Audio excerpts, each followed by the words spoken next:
Andy Dufresne is a successful, middle-aged man with a good income, an assistant bank manager.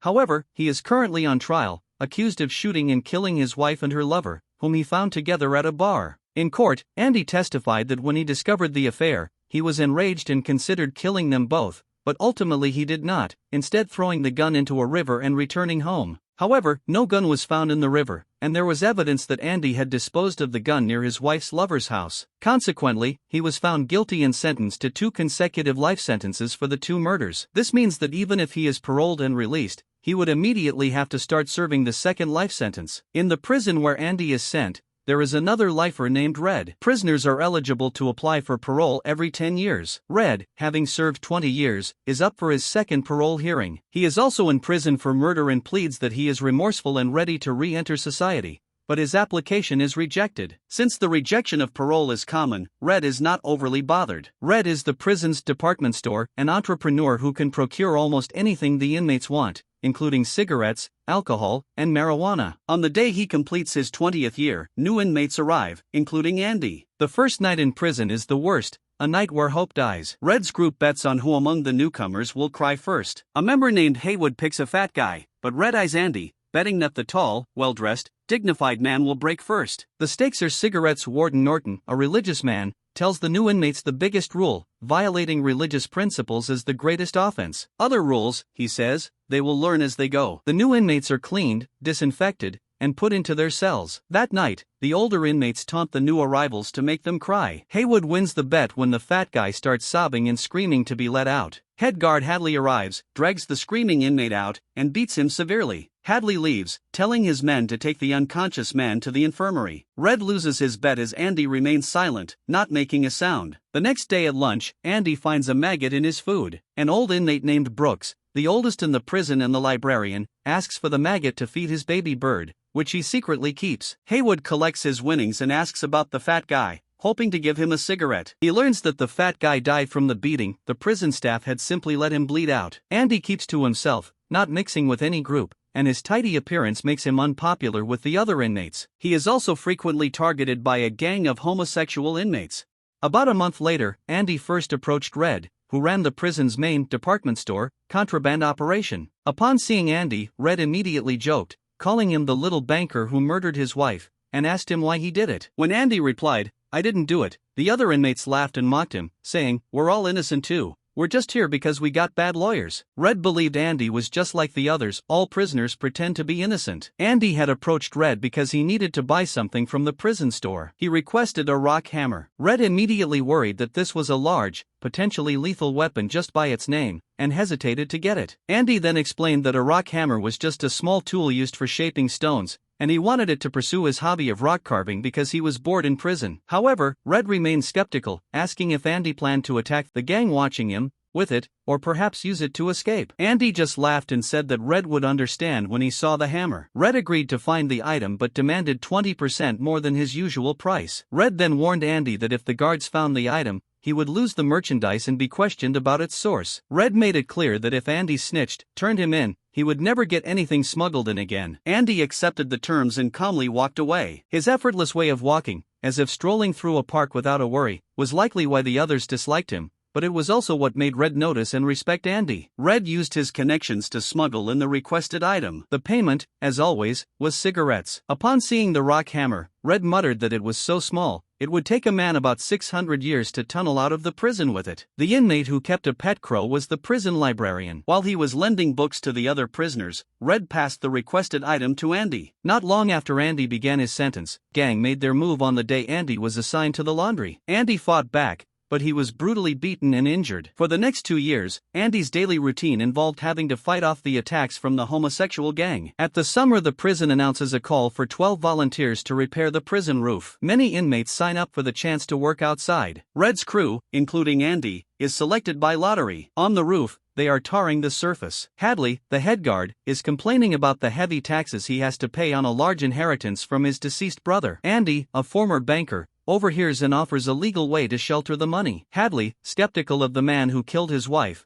initially threatens to throw Andy off the roof. However, Andy precisely explains a loophole where the money can be tax-exempt if it is designated as a gift for his wife to buy an asset. Andy offers to help with the necessary paperwork in exchange for 3 bottles of beer each for his work crew. As everyone stares in disbelief, Hadley agrees and buys the beer. The crew enjoys cold beer on the roof, courtesy of the cruelest guard. Andy does not drink any, simply smiling as he watches his friends. From that day on, Andy and Red become friends. Andy asks Red to buy him a chessboard, stating he will carve the pieces himself, one side from quartz and the other from common rock. Red says it will take years, but Andy replies that time and rock are the 2 cheapest things they have. While making his chess pieces, Andy follows the inmate tradition and carves his name into the wall. The inmates always watch the same old black and white movie featuring the famous actress Rita Hayworth. One day, Andy asks the department store Red for a Rita Hayworth poster. The attacks from the homosexual gang continue. One time, Andy retaliates with some cutting remarks that infuriate the gang leader, resulting in a brutal beating that puts Andy in the infirmary for a month. The gang leader is put in solitary for a week. When he is released, Hadley, who has profited immensely from Andy's help, takes revenge for Andy. The gang leader is beaten so badly he is permanently crippled and dies a month later in the North Wing Hospital. Red's crew is impressed and gives Andy a welcome-back gift, the quartz and rock he asked for, which they diligently gathered, and the Rita Hayworth poster. Andy is clever. When the warden conducts a surprise inspection, Andy is found reading the Bible. The warden sees the poster and the rocks but lets it slide when Andy quotes a few Bible verses by heart. Warden Norton then transfers Andy from hard labor to the prison library, making him an assistant to Brooks, the librarian, the first assistant in Brooks's 50 years. Norton's true motive is to keep the educated Andy close for his financial schemes. Soon after, a guard comes to Andy via Hadley's connection. Andy helps the guard and quickly becomes indispensable. Andy wants to expand the library and asks the warden for funding. Brooks, who has seen 6 wardens in his time, says none have ever spent money on the library, only on walls, cell blocks, and more guards. Andy suggests writing a letter to the state legislature every week, and Norton agrees since it costs him nothing. Andy sends a letter every week, but the legislature ignores them for years. Around Christmas time every year, Andy is busy doing tax calculations for all the guards. The work is so much that he is given an assistant, Red. Red enjoys the work, as it means a comfortable month with good food. One day, Brooks attacks Haywood with a knife, trying to kill him. Andy and Red intervene. Haywood was just coming to say goodbye because Brooks was being paroled. Brooks, having spent 50 years in prison, is terrified of the outside world. Red says that the walls are hated at first, but with time, one gets used to them, and they are eventually swallowed by the institution. A life sentence is taking a man's whole life this way. Brooks releases his pet crow and leaves the prison. On the outside, the world has changed. Brooks has only ever seen one car in his life before prison, but now cars are everywhere. The government gives the elderly, frail man housing and a job as a grocery bagger. Brooks finds the job overwhelming and is constantly plagued by nightmares. He often thinks of robbing the store with a gun and shooting the manager to return to prison, but he is too old. Brooks gives up hope, carves Brooks was here on his apartment wall, and hangs himself. He writes a farewell letter to Red's group, apologizing to Haywood for the knife incident. Red mutters that Brooks should have died there, in prison. 6 years after Andy started writing, the legislature sends funds and a box of old books, telling him not to bother them anymore. Andy, however, decides to write 2 letters a week from now on. Among the donated items is a record. Andy, with his love for music, locks the door, puts the record on, and plays the music through the loudspeakers, filling the entire prison with the sound of 2 Italian women singing. For a brief moment, the inmates feel free. The warden arrives and calmly takes the 2 weeks of solitary confinement for his act. After that incident, Red has his 3rd parole hearing, having served 30 years. Again, he assures the board that he is remorseful and ready for society, but he is rejected. Andy, too, has now served 10 years. Following the music incident, the legislature grants Andy an annual budget of $500 for the library. 4 years later, Andy transforms the dirty, smelly room into the best library in New England.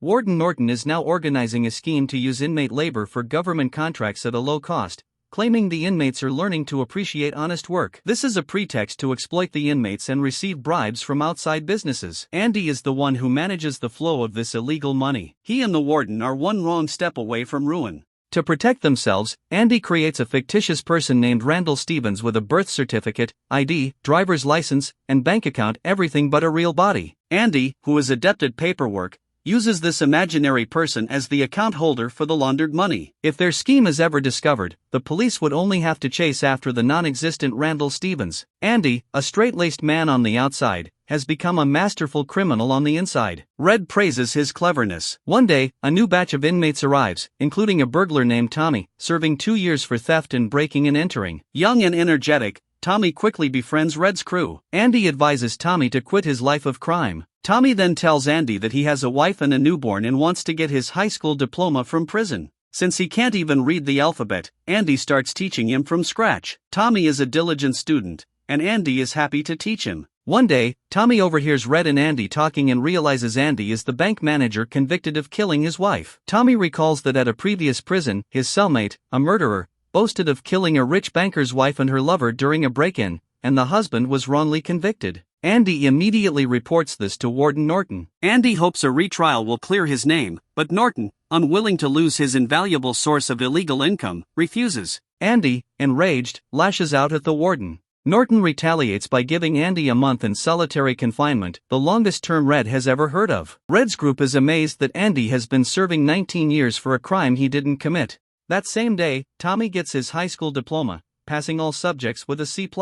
Andy, in solitary, hears the news from the guard delivering his food, the happiest moment of his confinement. One night, the warden calls Tommy to an area outside the prison. When Norton asks if Tommy would testify at a retrial to prove Andy's innocence, the naive Tommy happily agrees. To silence him, Hadley shoots and kills Tommy. The official story is that Tommy was shot while trying to escape, but Red's group knows the truth. When Andy is released, he tells Norton he will no longer manage the illegal finances. Norton threatens to put Andy with the homosexual gang and burn down the library. He gives Andy a month to reconsider and puts him back into solitary for another month. When he is finally released, Andy has no choice but to resume the work. Andy tells Red where he will go if he ever gets out, a small coastal town in Mexico called Zihuatanejo, on the Pacific Ocean, a place where people say there is no memory. Andy wants to live out the rest of his life forgetting everything that has happened. He invites Red to come, too, but Red, who can only think of life inside the walls, says he may be the department store in prison but is a nobody outside. Andy then asks Red for a favor if he is ever paroled. He tells Red about a distinct stone wall and a great oak tree nearby, located in a certain field near Boston. He says he has buried something for Red beneath the oak tree. Andy's strange words worry everyone. When Haywood mentions that Andy asked him for a 6-foot rope,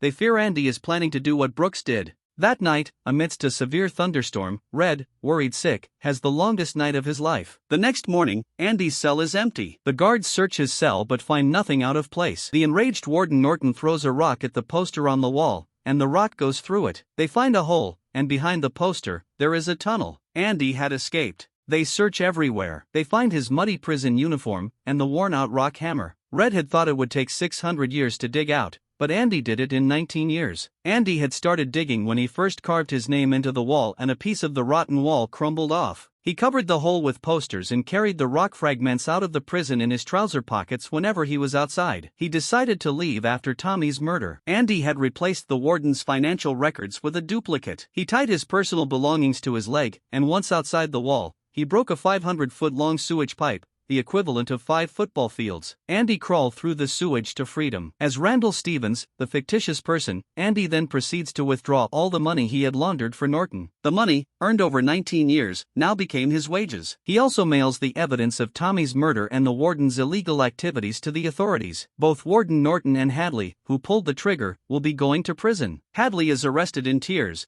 but Norton commits suicide in his office. Red soon receives a postcard and a stamped envelope with an address. Just as he said, Andy is now driving a convertible towards the Pacific coastal town. Red's group talks about Andy every day, starting with the beer they shared, and are genuinely sad that he is gone. After 40 years in prison, Red is up for parole again. When asked if he is remorseful, Red, weary of the routine rejection, loses his temper. He says there hasn't been a day in 40 years that he hasn't felt remorse. He would like to go back and talk sense into his younger self, but those days are gone. He snaps at the board to stop wasting his time and just stamp the rejection. His outburst surprisingly results in parole. Red is released and lives in the same halfway house and works the same grocery job as Brooks did, feeling the same despair. He thinks about ending his life, like Brooks, but remembers his promise to Andy and goes to Boston. As a harmless old man on parole, Red easily leaves the area and finds the field with the lone oak tree and the stone wall. He digs beneath the tree and finds a box with a letter and cash. Andy's letter tells him to have hope and come join him. Red violates his parole and travels to the coastal town in Mexico.